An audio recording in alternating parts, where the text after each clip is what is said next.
اب ہم شروع کرتے ہیں یونس علیہ السلام کا قصہ۔ یونس علیہ السلام ایک عظیم اور کریم نبی تھے۔ ان کا قصہ قرآن کریم میں ایک انوکھا قصہ ہے۔ آپ کے والد کا نام متا تھا اور آپ سیدنا ابراہیم علیہ السلام کی نسل سے تھے۔ آپ کا ایک نام ذوالنون بھی ہے، یعنی مچھلی والے۔ النون کا مطلب ہے مچھلی۔ اسی طرح آپ کو صاحب الحوت بھی کہا جاتا ہے۔ اللہ تعالیٰ نے آپ کو ان سب ناموں سے پکارا ہے۔ آپ کو ایک عظیم بستی کی طرف مبعوث کیا گیا۔ اس بستی کا نام نینوا تھا۔ یہ عراق کے شمال میں واقع تھی، موصل کے بالمقابل تھی۔ ان دونوں کے درمیان دریائے دجلہ واقع تھا۔ موصل دریائے دجلہ کے کنارے واقع تھا، جبکہ اس کے بالکل سامنے نینوا کی بستی تھی۔ امام ابن کثیر رحمت اللہ علیہ نے نینوا کے بارے میں اور ان آثار و باقیات کے بارے میں لکھا ہے جو ان کے زمانے میں موجود تھیں۔ وہاں کچھ بت تھے جو اوندھے منہ گرے پڑے تھے۔ اللہ تبارک و تعالی نے یونس علیہ السلام کو نینوا کی طرف رسول بنا کر بھیجا۔ سورۃ الصافات آیت 139 میں ہے، اور بے شک یونس رسولوں میں سے تھے۔ آگے اللہ آیت 147 میں فرماتے ہیں، اور ہم نے اسے 1,00,000 بلکہ اور زیادہ آدمیوں کی طرف بھیجا۔ یعنی ان کی تعداد 1,00,000 سے زیادہ تھی۔ رہا یہ سوال کہ لاکھ سے کتنے زیادہ تھے، اکثر علماء کرام نے وضاحت کی ہے کہ وہ 1,00,000 سے قریباً 20,000 زیادہ تھے۔ اس طرح بستی والوں کی تعداد 1,20,000 تھی، اور یہ سب کے سب کفر پر تھے۔ یونس علیہ السلام انہیں سال ہر سال دعوت دیتے رہے، لیکن وہ اپنے کفر ہی پر ڈٹے رہے۔ پھر انہوں نے سیدنا یونس علیہ السلام پر ظلم و جبر شروع کر دیا، انہیں دھمکیاں دی، مصائب و آلام سے دوچار کیا۔ مطلب یہ کہ جس طرح دوسرے انبیاء کرام کے ساتھ کیا گیا، ان کے ساتھ بھی وہی سلوک ہوا۔ آخر آپ نے اپنی قوم کو اللہ کے عذاب سے آگاہ کرتے ہوئے اعلان فرما دیا کہ فلاں دن تم پر عذاب آ جائے گا۔ پھر خود غصے کی حالت میں اس بستی سے نکل گئے، جبکہ اللہ تعالیٰ نے انہیں متعین دن کی مہلت دینے کی اجازت تو دی تھی، لیکن اس بستی سے نکل جانے کا حکم نہیں دیا تھا۔ جب آپ نے انہیں یہ مہلت سنائی تو خود غصے کی حالت میں بستی سے نکل گئے۔ سورہ انبیاء آیت 87 میں اللہ تعالیٰ فرماتے ہیں، مچھلی والے کو یاد کرو جبکہ وہ غصے سے چل دیا اور خیال کیا کہ ہم اسے نہ پکڑ سکیں گے۔ اس آیت کی تفسیر میں امام رازی رحمہ اللہ لکھتے ہیں، جس نے یہ گمان کیا کہ اللہ تعالیٰ اسے پکڑنے کی قدرت نہیں رکھتا، وہ آدمی کافر ہے۔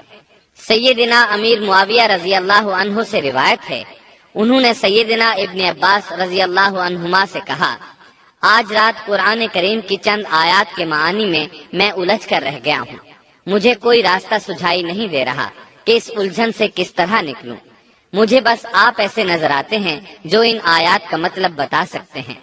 کم از کم میں ان آیات کی تفسیر اور تعبیر نہیں سمجھ سکا۔ ابن عباس رضی اللہ عنہما نے پوچھا، وہ کون سی آیات ہیں؟ سیدنا امیر معاویہ رضی اللہ عنہ کہنے لگے، یونس علیہ السلام کا یہ خیال کرنا کہ اللہ تعالیٰ ان پر قدرت نہیں رکھتے۔ یہ سن کر سیدنا ابن عباس رضی اللہ عنہما نے فرمایا، اس سے مراد یہ نہیں۔ یہ لفظ قدر یہاں تنگی کے معنی میں آیا ہے، قدرت اور طاقت رکھنے کے معنی میں نہیں۔ اللہ تعالیٰ نے قدر بمعنی تنگی اور قدر بمعنی قدرت دونوں کا استعمال کیا ہے۔ تنگی کے معنی کی مثال سورۃ الطلاق آیت نمبر 7 میں ہے، اور جس پر اس کے رزق کی تنگی کی گئی ہو، اسے چاہیے کہ جو کچھ اللہ تعالیٰ نے اسے دے رکھا ہے اسی میں سے اپنی حیثیت کے مطابق دے۔ تو اس آیت میں بھی یہی معنی مراد ہے کہ انہوں نے گمان کر لیا ہم ان پر تنگی نہیں کریں گے، یعنی ان کا خیال یہ تھا کہ اگرچہ وہ اللہ تعالیٰ کی اجازت کے بغیر نکل کھڑے ہوئے ہیں، پھر بھی اللہ ان پر تنگی نہیں کریں گے، کیونکہ وہ اللہ کے ایک معزز نبی اور رسول ہیں، اور ان کی قوم کے لوگ اللہ کی گرفت اور اس کے عذاب کے مستحق ہیں۔ انہی پر اللہ کا عذاب نازل ہونے والا ہے۔ اس عذاب کی خبر انہیں پہلے ہی سنا دی گئی ہے اور مہلت دے دی گئی ہے، مگر وہ خود اگرچہ اللہ کی اجازت کے بغیر ہی چلے آئے ہیں، پھر بھی انہیں سرزنش نہیں کی جائے گی اور وہ کسی گرفت میں نہیں آئیں گے۔ اللہ تعالیٰ ان کے لیے کوئی تنگی نہیں فرمائیں گے۔ اللہ تعالیٰ سورۃ الانبیاء آیت 87 میں فرماتے ہیں، اس نے خیال کیا کہ ہم اسے پکڑ نہیں سکیں گے۔ مطلب یہ کہ ہم انہیں کوئی سزا نہیں کریں گے اور ان پر کسی طرح کی تنگی نہیں کریں گے، اور وہ سمندر کی طرف چل دیے۔ انہی دنوں میں عذاب الہی کی کچھ علامات نینوا بستی پر ظاہر ہونا شروع ہو گئیں۔ ایک بہت بڑا سیاہ بادل ان کی طرف بڑھنے لگا۔ اس بادل میں آگ کے شعلے دکھائی دینے لگے۔ ان لوگوں نے یہ بادل ان متعین دنوں میں سے پہلے ہی دن دیکھ لیا۔ اس کو دیکھتے ہی وہ سمجھ گئے کہ جس طرح سیدنا یونس علیہ السلام نے انہیں آگاہ کیا تھا، یہ عذاب ان پر نازل ہو کر رہے گا، اور جو عذاب سیدنا لوط علیہ السلام کی قوم پر آیا تھا وہ اس کے بارے میں بھی اچھی طرح جانتے تھے۔ وہ بستی ان کی بستی کے قریب ہی تھی، اس لیے وہ ڈر گئے۔ ان کے سردار جمع ہوئے اور کہنے لگے، جیسے تم سے پہلے لوگوں پر عذاب اترا کرتے تھے، تم پر بھی یہ نازل ہو کر رہے گا، جلدی کرو، سب جمع ہو جاؤ۔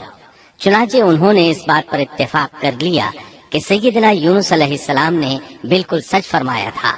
اللہ کی قسم، یہ بالکل وہی عذاب ہے، تم اللہ کے عذاب سے نجات نہیں پا سکو گے۔ اس سے بچنے کی ایک ہی صورت ہے کہ تم ایمان لے آؤ اور توبہ کر لو۔ اس طرح وہ سب کے سب ایمان لے آئے، لیکن سیدنا یونس علیہ السلام وہاں موجود نہیں تھے۔ ان کی عدم موجودگی میں یہ سب کے سب یعنی 1,20,000 افراد ایمان لے آئے۔ انہوں نے پیوند لگے کپڑے پہنے اور اللہ کے حضور عاجزی، انکساری اور آہوزاری شروع کر دی، رونے لگے، اللہ سے بخشش مانگنے لگے، پھر اسی حالت زار میں باہر کھلے میدان کی طرف نکل آئے۔ ان کے سرداروں نے سب کو الگ الگ کر دیا، یہاں تک کہ ماں اور بیٹے کو بھی جدا کر دیا۔ سب اپنی اپنی جگہ پر، یعنی ماں اپنی جگہ پر اور بیٹا اپنی جگہ پر آہوزاری کرنے لگے تاکہ ان پر اللہ تعالیٰ کی رحمت نازل ہو جائے۔ یہ عذاب 3 دن تک ان کے سروں پر منڈلاتا رہا، اور یہ بھی مسلسل آہوزاری کرتے رہے، اپنی عاجزی ظاہر کرتے رہے، معافیاں مانگتے رہے۔ آخر کار اللہ تعالیٰ نے ان پر رحم و کرم فرما دیا اور عذاب کو ان سے پھیر دیا۔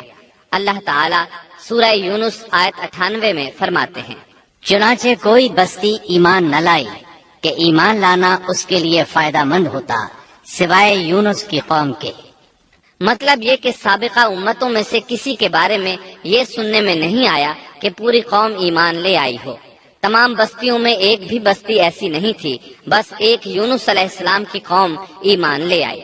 اللہ تعالیٰ سورہ یونس آیت 98 میں فرماتے ہیں، جب وہ ایمان لے آئے تو ہم نے رسوائی کے عذاب کو دنیاوی زندگی میں ان پر سے ٹال دیا اور ان کو ایک وقت تک کے لیے زندگی سے فائدہ اٹھانے کا موقع دیا۔ مطلب یہ کہ ہم نے انہیں دنیاوی زندگی کا لطف اٹھانے کا موقع دیا۔ اب اس قوم پر قیامت کے دن تک عذاب نہیں اترے گا۔ علامہ ابن کثیر رحمت اللہ علیہ فرماتے ہیں، اس آیت کریمہ کا مفہوم یہ ہے کہ کسی بستی کے تمام باشندے کسی نبی پر کبھی ایمان نہیں لائے، یا تو سب نے کفر کیا یا پھر اکثر نے کفر کیا۔ لیکن یونس علیہ السلام کی قوم واحد ایسی قوم ہے جو تمام کی تمام عذاب الہی کے آثار دیکھ کر ایمان لے آئی۔ سابقہ ادوار میں جتنی بھی بستیاں گزری ان میں اہل ایمان کے ساتھ یا تو کفار رہے ہیں یا ان میں منافقین بھی رہے ہیں، سوائے یونس علیہ السلام کی قوم کے، وہ سب کے سب کافر تھے، پھر سب کے سب ایمان لے آئے۔ یہ اللہ تعالیٰ کے عجائبات میں سے ہے اور اس کی قدرت اور رحمت کی نشانیوں میں سے ہے۔ اب دوسری طرف کی سنیے، یونس علیہ السلام کو کچھ معلوم نہیں تھا کہ ان کی قوم کے ساتھ کیا ہوا۔ آپ تو غصے کی حالت میں بستی سے نکل کر سمندر کی طرف چلے آئے تھے۔ آپ ایک کشتی کی طرف آئے، اس میں سواریاں اور ساز و سامان لگا ہوا تھا۔ اللہ تعالیٰ سورۃ الصافات آیت 140 میں فرماتے ہیں، جب وہ بھاگ کر بھری کشتی پر پہنچے، کشتی روانہ ہوئی، موجیں اٹھی، سمندر میں طغیانی آئی، یوں لگتا تھا کہ بس ابھی غرق ہوئے۔ کہنے لگے، بوجھ ہلکا کرو، اپنا ساز و سامان سمندر میں پھینک دو۔ چنانچہ انہوں نے اپنا اپنا ساز و سامان سمندر میں پھینک دیا۔ اس طرح کشتی کچھ ہلکی ہو گئی، لیکن ضرورت کے مطابق ہلکی نہ ہو سکی۔ اب وہ کہنے لگے، کسی کو سمندر میں گرانا ضروری ہے تاکہ کشتی مزید ہلکی ہو جائے، ورنہ یہ ڈوب جائے گی۔ جلدی کرو، قرعہ ڈالو۔ جس کے نام کا قرعہ نکلتا جائے اسے سمندر میں گراتے جاؤ اور بار بار یہ عمل دہراتے جاؤ، یہاں تک کہ کشتی ہلکی ہو جائے۔ چنانچہ قرع ڈالا گیا۔ سب سے پہلے یونس علیہ السلام کا نام نکلا۔ سب کہنے لگے نہیں، یہ تو ایسے نہیں ہیں، ان کے چہرے پر تو سجدوں کے نشانات ہیں، انہیں رہنے دو، پھر قرع ڈالو۔ چنانچہ پھر قرع ڈالا گیا، پھر انہی کا نام نکلا۔ سب نے تعجب کیا۔ تیسری مرتبہ پھر قرع ڈالا گیا، اس بار پھر یونس علیہ السلام ہی کا نام نکلا۔ اللہ تعالیٰ سورۃ الصافات آیت 141 میں فرماتے ہیں، پھر قرآن اندازی ہوئی تو یہ مغلوب ہو گئے۔ ہر بار انہی کا نام نکلا۔ آخر کار ان لوگوں نے انہیں پکڑ کر سمندر میں گرا دیا۔ تو پھر انہیں مچھلی نے نگل لیا۔ حوت بڑی مچھلی کو کہتے ہیں۔ اللہ تعالیٰ نے حوت کو القاء فرمایا، انہیں کھانا نہیں، نہ ان کے جسم کو کوئی گزند پہنچے۔ یہ اس مچھلی کو اللہ تعالیٰ کے احکامات تھے۔ اللہ تعالیٰ سورۃ الصافات آیت 142 میں فرماتے ہیں، تو پھر انہیں مچھلی نے نگل لیا اور وہ خود اپنے آپ کو ملامت کرنے لگے۔ یعنی وہ سمجھ گئے کہ بار بار جو ان کا نام قرآن اندازی میں نکلتا رہا ہے تو وہی مقصود ہیں، چنانچہ خود کو ملامت کرنے لگے۔ اور یہ ملامت توبہ کی ابتدا ہے کہ انسان خود کو ملامت کرتا ہے۔ اب یونس علیہ السلام مچھلی کے پیٹ میں تھے۔ اللہ کی قدرت، آپ مچھلی کے پیٹ میں 3 دن تک رہے۔ بعض روایات میں 7 دن اور زیادہ سے زیادہ مدت 40 روز آئی ہے۔ آپ نے مچھلی کے پیٹ میں اللہ تعالیٰ کو پکارا۔ اللہ سورۃ الانبیاء آیت 87 میں فرماتے ہیں، آخر کار وہ اندھیروں کے اندر سے پکار اٹھے۔ علماء نے یہاں 3 اندھیروں کا ذکر کیا ہے، مچھلی کے پیٹ کا اندھیرا، سمندر کا اندھیرا اور رات کا اندھیرا۔ گویا ان پر یہ سارے اندھیرے اکٹھے ہو گئے تھے۔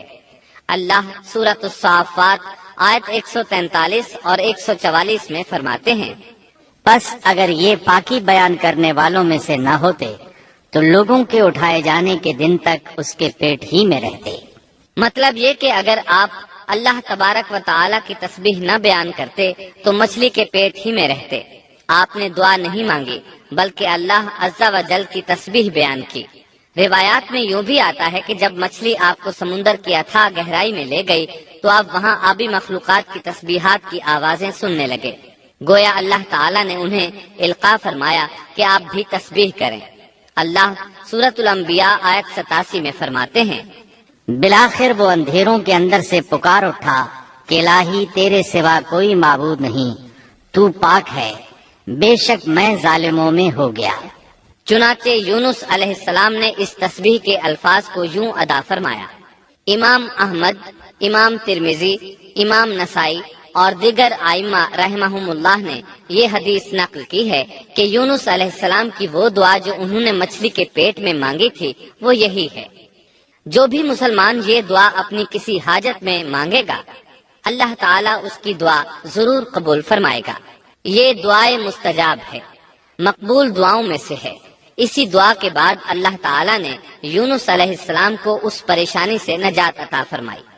اللہ سورۃ الانبیاء آیت 88 میں فرماتے ہیں، تو ہم نے اس کی پکار سن لی اور اسے غم سے نجات دے دی، اور ہم ایمان والوں کو اسی طرح بچا لیا کرتے ہیں۔ ایک صحابی نے نبی کریم صلی اللہ علیہ وسلم سے پوچھا، اے اللہ کے رسول صلی اللہ علیہ وسلم، یونس علیہ السلام نے جو دعا مچھلی کے پیٹ میں مانگی، کیا وہ صرف انہی کے لیے تھی یا ان کے بعد اہل ایمان کے لیے بھی ہے؟ تو آپ نے فرمایا، یہ دعا یونس علیہ السلام کے لیے خاص تھی اور سب اہل ایمان کے لیے عام ہے۔ کیا تم نے اللہ تعالیٰ کا یہ فرمان نہیں سنا؟ اور ہم ایمان والوں کو اسی طرح بچا لیا کرتے ہیں۔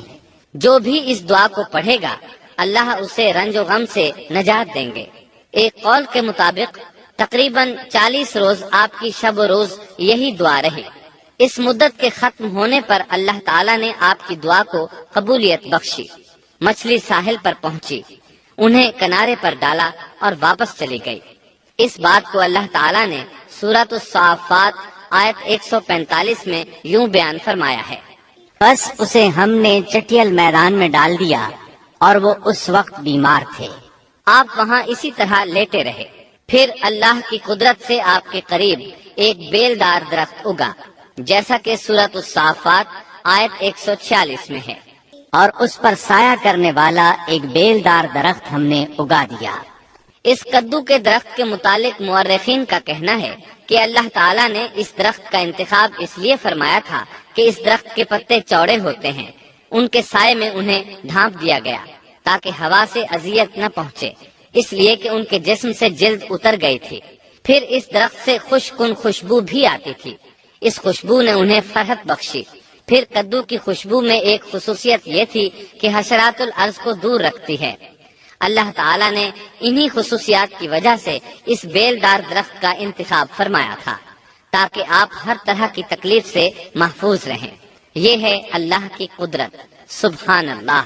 اسی طرح مفسرین یہ بھی کہتے ہیں کہ اللہ تعالیٰ نے ان کے پاس ایک پہاڑی بکری بھیج دی، وہ آپ کے قریب آتی اور آپ کے سر کے اوپر اپنی ٹانگیں پھیلائے کھڑی ہو جاتی، اس طرح اس کے تھن آپ کے منہ میں چلے آتے اور آپ ان سے خواہش کے مطابق دودھ پیتے۔ یہ تھا آپ کا کھانا اور پینا۔ رفتہ رفتہ آپ کی حالت بہتر ہو گئی، توانا اور تندرست ہو گئے، پھر آپ اٹھنے کے قابل ہو گئے، اور یہ سب اللہ تعالیٰ کی مہربانی سے ہوا۔ جب آپ کی صحت لوٹ آئی تو اللہ تعالیٰ نے آپ کو پھر آپ کی قوم کی طرف بھیجا، جیسا کہ سورۃ الصافات آیت 148 میں ہے، اور ہم نے اسے 1,00,000 بلکہ اور زیادہ آدمیوں کی طرف بھیجا، پس وہ ایمان لے آئے اور ہم نے انہیں ایک زمانے تک عیش و عشرت دی۔ وہ سب کے سب آپ پر ایمان لے آئے تھے۔ اللہ تعالیٰ نے اس قصے کے ذریعے نبی کریم صلی اللہ علیہ وسلم کو اشارہ فرمایا ہے کہ دعوت دیتے ہوئے اکتانا نہیں۔ اللہ سورۃ القلم آیت 48 میں فرماتے ہیں، اور مچھلی والے کی طرح نہ ہو جائیے۔ ان لوگوں کو دعوت حق دیتے رہیے، دیکھیے وہ سال ہر سال دعوت دیتے رہے لیکن اکتائے نہیں، ان سے مایوس نہیں ہوئے۔ ان کی پوری بستی میں سے ایک بھی ان پر ایمان نہیں لایا تھا، لیکن جب ان سے مایوس ہو گئے تو انہیں اللہ کے عذاب سے آگاہ کر دیا اور منہ پھیر کر چل دیے تو وہ سب کے سب ایمان لے آئے۔ اللہ تعالیٰ سورۃ القصص آیت 56 میں فرماتے ہیں، آپ جسے چاہیں ہدایت نہیں دے سکتے، بلکہ اللہ تعالیٰ ہی جسے چاہتا ہے ہدایت دیتا ہے۔ اس قصے میں بہت بڑا سبق ہے کہ کسی بھی حالت میں اللہ کی رحمت سے مایوس نہیں ہونا چاہیے اور نہ ہدایت کے معاملے میں اپنی ذات پر بھروسہ کرنا چاہیے۔ ہدایت تو بس صرف اللہ تعالیٰ ہی کی طرف سے ہے، آپ کے ذمے تو پیغام حق پہنچا دینا ہے۔ اللہ سبحانہ و تعالیٰ کے ذمے ہدایت سے نوازنا ہے۔ اللہ تعالیٰ نے انہیں پاک صاف بنا دیا، انہیں چن لیا۔ اللہ خود ہی سورۃ القلم آیت 50 میں وضاحت فرماتے ہیں، اسے اس کے رب نے پھر نوازا اور اسے نیک لوگوں میں کر دیا۔ امام مسلم نے ایک حدیث روایت کی ہے کہ نبی کریم صلی اللہ علیہ وسلم نے فرمایا، تم میں سے کوئی شخص ہرگز یہ نہ کہے کہ میں یعنی محمد یونس بن متا سے بہتر ہوں، یعنی یوں نہ کہے کہ میں سیدنا یونس علیہ السلام سے افضل ہوں، وہ اس طرح کہ وہ تو اپنی قوم کے ایمان لانے سے مایوس ہو گئے تھے اور میں مایوس نہیں ہوں۔ اس طرح بالکل نہ کہے، کیونکہ بالآخر اللہ تعالیٰ نے آپ کو چن لیا اور برگزیدہ بنا لیا اور صالحین میں داخل کر لیا۔ اس واقعے میں نبی کریم صلی اللہ علیہ وسلم کو جو ہدایت دی گئی ہے اس کا ذکر سورۃ القلم آیت 41 میں آتا ہے، پس تو اپنے رب کے حکم کا صبر سے انتظار کر اور مچھلی والے کی طرح نہ ہو جا۔ مطلب یہ کہ یونس علیہ السلام کی مانند نہ ہو جائیے جو اپنی قوم کے ایمان لانے سے مایوس ہو گئے تھے۔ یقیناً دین کی دعوت اور حق کے پرچار میں یہ بہت عظیم سبق ہے کہ داعی اللہ کو کبھی مایوس نہیں ہونا چاہیے۔ یونس علیہ السلام کا قصہ ختم ہوا